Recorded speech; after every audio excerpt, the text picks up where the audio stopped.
പ്രിയപ്പെട്ടവരെ നമസ്കാരം. ബി.ജെ.പിയുടെ മുഖത്തടിച്ചിരിക്കുകയാണ് ദളപതി വിജയ്. മണിപ്പൂർ പോലൊരു വിഷയം രാജ്യത്ത് കത്തിപ്പടരുമ്പോഴും രാജ്യം ഭരിക്കുന്ന പാർട്ടി എന്തുകൊണ്ട് കാണുന്നില്ല എന്ന് വെട്ടിത്തുറന്ന് ജനലക്ഷങ്ങളെ സാക്ഷിയാക്കി വിജയ് ചോദിച്ചിരിക്കുകയാണ്. അതോടൊപ്പം തന്നെ DMK-യുടെ ചില നിലപാടുകളെയും വിജയ് നിശിതമായി വിമർശിച്ചു. നമ്മളെ ഭരിക്കുന്ന പാർട്ടി മണിപ്പൂർ പോലുള്ള കലാപങ്ങൾ കാണാതെ പോകുന്നത് വളരെ വിചിത്രമാണ് എന്നാണ് വിജയ് പ്രസംഗത്തിൽ പരാമർശിച്ചത്. ഇതോടുകൂടി BJP-യുടെ സഖ്യകക്ഷിയാവും വിജയ് എന്നുള്ള ഊഹാപോഹങ്ങൾക്ക് വിരാമമായിരിക്കുകയാണ്.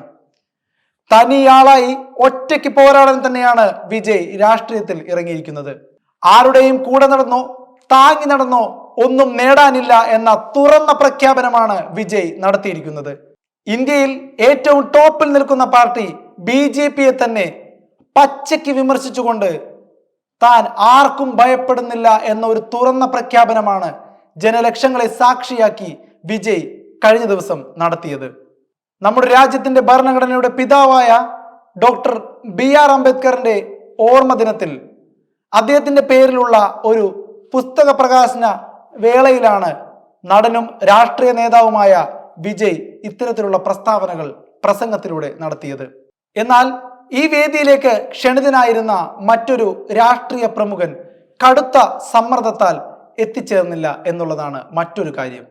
ഈ പ്രകാശനം നടത്തേണ്ടിയിരുന്നത് വിടുതലൈ ചിരുതൈകൾ കച്ചി അതായത് VCK തലവൻ തോൽ തിരുമാളവനായിരുന്നു. അദ്ദേഹം ഒഴിഞ്ഞുമാറി.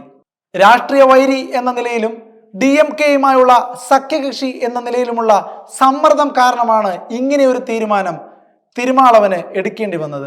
എങ്കിലും ഔദ്യോഗികമായി കക്ഷിയിൽ നിന്നുള്ള ഒരാൾ പറയുന്നത് ഒരു കയ്യിൽ അംബേദ്കറുടെ ഭരണഘടനയും മറുകയിൽ ഭഗവത്ഗീതയും പിടിക്കുന്ന ഒരാളുടെ രാഷ്ട്രീയവുമായി പൊരുത്തക്കേടുള്ളത് കൊണ്ടാണ് അദ്ദേഹം വരാതിരുന്നത് എന്നാണ്. വിജയ് ഇക്കാര്യം പരാമർശിക്കുകയുണ്ടായി. കരഘോഷങ്ങളാൽ സദസ് പ്രകമ്പനമായ ഒരു കാഴ്ചയാണ് അപ്പോൾ കാണാൻ സാധിച്ചത്. തിരുമാളവൻ എന്ന നേതാവിന് അംബേദ്കറിന്റെ ഓർമ്മ ദിവസം Ambedkar the leader of all എന്ന പുസ്തകം, തമിഴിൽ പറഞ്ഞാൽ എല്ലാവർക്കുമാണ് തലൈവർ അംബേദ്കർ എന്ന പുസ്തകം റിലീസ് ചെയ്യുന്ന ചടങ്ങിൽ പോലും വരാതിരിക്കണമെങ്കിൽ തിരുമാളവൻ എന്ന നേതാവിന് എത്രത്തോളം പൊളിറ്റിക്കൽ പ്രഷർ അനുഭവിക്കേണ്ടി വന്നിരിക്കും എന്ന് വിജയ് ചോദിക്കുന്നു. പക്ഷേ വിജയ് ഒന്നുകൂടി പറഞ്ഞു, അത്രയൊക്കെ പൊളിറ്റിക്കൽ പ്രഷർ ഉണ്ടായതുകൊണ്ട് വരാതിരുന്ന തിരുമാളവന്റെ മനസ്സ് വിജയ്ക്കും അവിടെ കൂടിയിരിക്കുന്ന ആയിരങ്ങൾക്കും ഒപ്പമാണ് എന്ന്. അതായത് ഈ ഒരു വേദിയിൽ വരാതിരുന്നതിന് അദ്ദേഹത്തിന് തന്നെ ഒരു നിരാശ തോന്നിയിട്ടുണ്ടാകുമെന്നാണ് വിജയ് പറഞ്ഞത്. അദ്ദേഹത്തിന്റെ മനസ്സ് എന്നോടൊപ്പമാണെന്നും വിജയ് കൂട്ടിച്ചേർക്കുന്നു. എന്തായാലും BJP-യെ നിശിതമായി പച്ചയ്ക്ക് വിമർശിച്ച വിജയ് ഒരുപാട് പേരുടെ പ്രതീക്ഷയാണ് തല്ലിക്കെടുത്തിയത്. വിജയ് ഭാവിയിൽ പവൻ കല്യാണൊക്കെ ചെയ്ത പോലെ BJP-യുടെ മൂട് താങ്ങുമെന്നാണ് ചിലർ വിചാരിച്ചിരുന്നത്. എന്നാൽ ഒറ്റയ്ക്ക് പടവെട്ടാൻ തന്നെയാണ് വിജയ് രാഷ്ട്രീയത്തിലേക്ക് തുനിഞ്ഞിറങ്ങിയത് എന്ന തുറന്ന പ്രഖ്യാപനമാണ് ഇന്നലെ വിജയ് ജനലക്ഷങ്ങളെ സാക്ഷിയാക്കി നടത്തിയത്. ആരാധകരുടെ ദളപതി വിജയ് ദേശീയ രാഷ്ട്രീയത്തിൽ ഇനി രാഹുൽ ഗാന്ധിയോടൊപ്പം ആയിരിക്കുമോ എന്ന ചർച്ചയ്ക്കും ഇത് തുടക്കമിട്ടിട്ടുണ്ട്.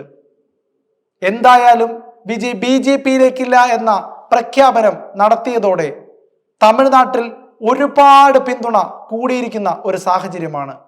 കാരണം കേരളത്തിലായാലും തമിഴ്നാട്ടിലായാലും BJP വാഴാത്ത അല്ലെങ്കിൽ BJP-യെ വാഴിക്കാത്ത ഒരു സാഹചര്യമാണ് നിലവിലുള്ളത്. ഈ സാഹചര്യം കണക്കിലെടുത്തുകൊണ്ട് തന്നെയായിരിക്കണം പച്ചയ്ക്ക് വിജയ് BJP-ക്കെതിരെ തുറന്നെടുത്തത്. അംബേദ്കറെ കുറിച്ചുള്ള ചടങ്ങായതിനാൽ തന്നെ ജാതിപരമായ കാര്യങ്ങളും വിജയ് സംസാരിക്കുകയുണ്ടായി. എല്ലാവരും സമമാണ് എന്ന നിലപാട് തന്നെയാണ് വിജയ് മുന്നോട്ട് വെക്കുന്നത്. വിജയുടെ തമിഴക വെട്ടിക്കഴകം എന്ന പാർട്ടിയുടെ മുഖമുദ്രയായി അംബേദ്കറിനെ പ്രതിഷ്ഠിച്ചത് തന്നെ വിജയ് ഒരു നിലപാടെടുത്തതാണ്. ജാതിയുടെയും മതത്തിന്റെയും പേരിൽ ഭിന്നിപ്പിക്കുന്ന ഇന്നത്തെ ഇന്ത്യൻ രാഷ്ട്രീയത്തിനെതിരായ ഒരു നിലപാട് കൂടിയാണത് എന്ന് ഓർക്കേണ്ടി വരും.